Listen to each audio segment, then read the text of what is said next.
The galaxy knew them as the Volari. They were a peaceful species with soft blue skin and eyes that glowed like distant stars. For thousands of years, they had lived in harmony across 12 planets. They built beautiful cities of crystal and light.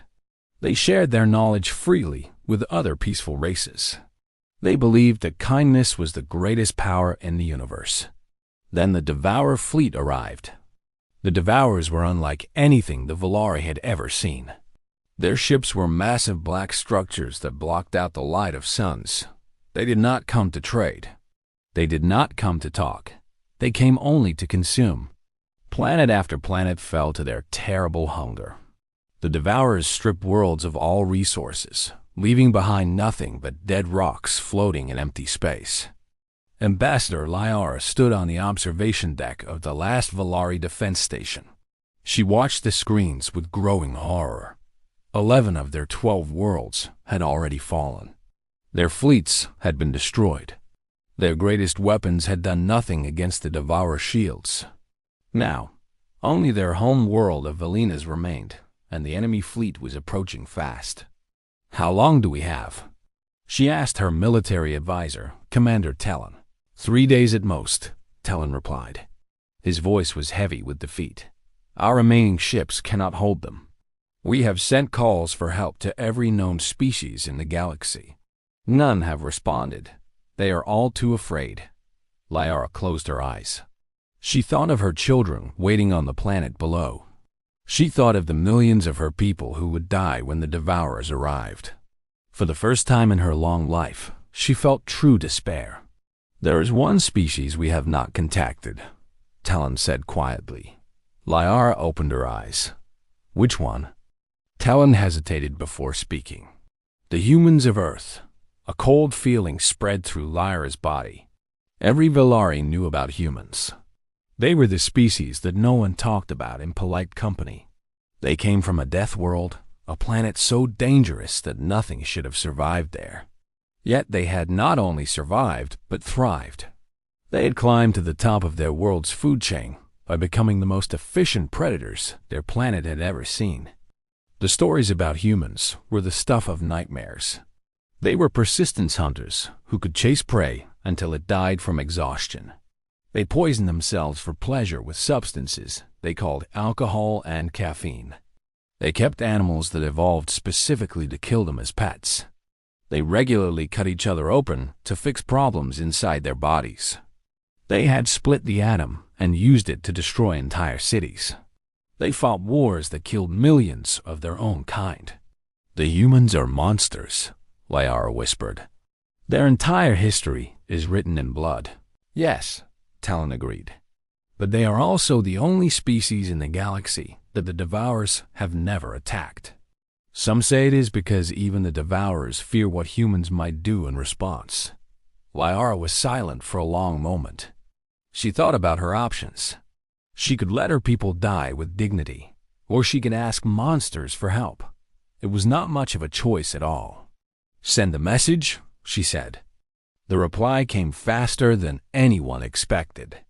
A human ship dropped out of hyperspace near the defense station just 18 hours later. It was not a warship. It was a diplomatic vessel called the Aro. When the human ambassador requested permission to dock, Liara granted it immediately. She had prepared herself to meet a monster. What she met instead was a tired-looking woman with gray hair and kind eyes. The human ambassador introduced herself as Sarah Chun. She was small by human standards, barely reaching Lyra's shoulder. There were wrinkles on her face that showed her age. She smiled warmly as she shook Lyra's hand. "We received your distress call," Ambassador Chun said. "We came as fast as we could." Lyra did not know how to respond. This was not what she had expected at all. "You came alone? One ship?" "This ship came first," Chun explained. "I needed to assess the situation personally, but I have already sent word back to Earth. If you accept our help, our fleet will arrive within 48 hours. And what do you want in return?" Lyra asked. She had dealt with enough species to know that nothing came for free. Chun's expression grew serious. "I want nothing. We heard that people needed help. We came. That is what humans do. Liara studied the human's face. She had been trained to read body language for over a century. She saw no deception in Chan's eyes. She saw only genuine concern and determination. You must understand our hesitation, Liara said carefully. Your species has a certain reputation. Chen nodded slowly. I know what others say about us. They say we are violent. They say we are dangerous. They are not wrong. Humans can be terrible things when they choose to be. But that is not all we are. We are also capable of great love and sacrifice. We protect those who cannot protect themselves. We fight for those who have no one else to fight for them. She stepped closer to Liara and looked directly into her glowing eyes. The Devourers have destroyed countless civilizations. We have watched from afar for too long. We will not watch anymore. Accept our help, and I promise you that we will defend your people as if they were our own. Liara felt tears forming in her eyes. She had been so afraid. She had expected cruelty from these humans, and instead, she had found compassion. We accept, she said. The human fleet arrived exactly 48 hours later. Liara had expected perhaps a dozen ships. What emerged from hyperspace was something far beyond her imagination. 300 warships appeared in perfect formation around Valinas. They were massive vessels bristling with weapons. Their hulls were painted with symbols and flags from different human nations, but they flew together as one united force. The flagship was called the Defiant. It was commanded by Admiral Marcus Stone, a tall man with dark skin and a scar running down the left side of his face. When he appeared on the communication screen, Liara saw none of the warmth she had found in Ambassador Chen. Stone's eyes were cold and calculating. This was a man who had seen war and understood its cost. Ambassador Liara, Stone said, we have analyzed the Devourer fleet. We believe we can stop them, but I want you to understand something. When the fighting starts, it will be unlike anything your people have ever witnessed. I recommend you keep your civilians inside and away from windows. What we are about to do will not be pretty. Liara nodded. We understand. We trust you. Stone seemed surprised by her words. For a brief moment, his cold expression softened. We will try to be worthy of that trust. Stone out. The Devourer fleet arrived the next day. There were over 500 of their ships, each one a mountain of black metal and destruction. They moved toward Valinas with the confidence of predators who had never faced real opposition. They had conquered hundreds of worlds. They expected this one to fall just as easily. They were wrong. The human fleet moved to intercept them with terrifying speed. The first volley of human weapons cut through the Devourer shields like they were made of paper. Liara watched from the observation deck as massive enemy ships exploded in brilliant flashes of light. The humans had done more damage in 30 seconds than the entire Velari fleet had done in months of fighting. The Devourers tried to respond, but the humans gave them no chance. Their ships moved with deadly precision, working together in coordinated attacks that seemed almost like a dance.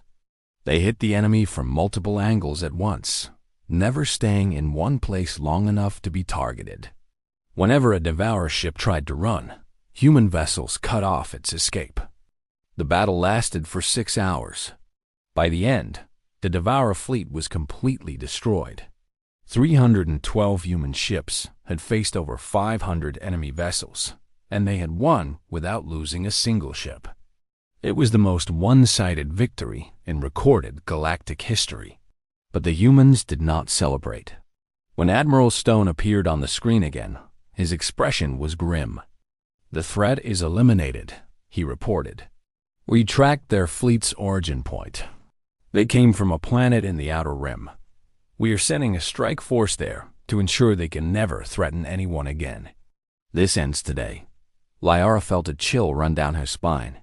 She had seen what the humans could do in defense. She did not want to imagine what they would do on offense.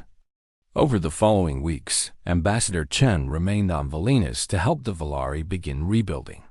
She brought engineers to help repair damaged infrastructure. She brought doctors to treat the wounded. She brought teachers to help Valari children understand that they were safe now. One evening, Liara found Chen sitting alone on a balcony, watching the sunset over the Crystal City. "May I join you?" Liara asked. Chen smiled and gestured to the seat beside her. Of course. They sat in comfortable silence for a while, watching the sky turn purple and gold. "I have to ask you something," Liara finally said. "All those stories about humans, the violence, the wars, the terrible things you have done to each other. How do you reconcile that with what you have done for us?" Chen was quiet for a long moment before answering. "Those stories are all true. We have done horrible things throughout our history. We have killed each other over land, over resources, over ideas. We have caused suffering on massive scales. That darkness lives inside every human. We cannot deny it." She turned to look at Liara. "But that same darkness is what makes us able to protect others. We understand violence because we have lived it. We understand evil because we have done evil. And because we understand these things, we know how to fight them. We are monsters, Ambassador. But we choose what kind of monsters we will be." Liara thought about this for a long time. She had spent her whole life believing that peace came from being peaceful. But the Devourers had taught her that sometimes peace required warriors. Sometimes safety required those willing to walk through darkness. "Will you stay?" she asked. "Your people, will you remain in this part of the galaxy?" Chen nodded. "We will establish a presence here. We will protect these sectors from anyone who would do what the Devourers did. The galaxy will know that some things are not acceptable. Some lines cannot be crossed. And if new threats emerge..." Chen's kind eyes suddenly showed a flash of steel. "Then they will learn what others have learned. Earth protects its friends. And humanity does not know how to lose." 6 months later, the Galactic Council formally invited humanity to join their alliance. The vote was unanimous. Species that had once avoided humans now actively sought their friendship. The terrifying ones had become the greatest protectors the galaxy had ever known. And on Valinus, children grew up hearing new stories about humans.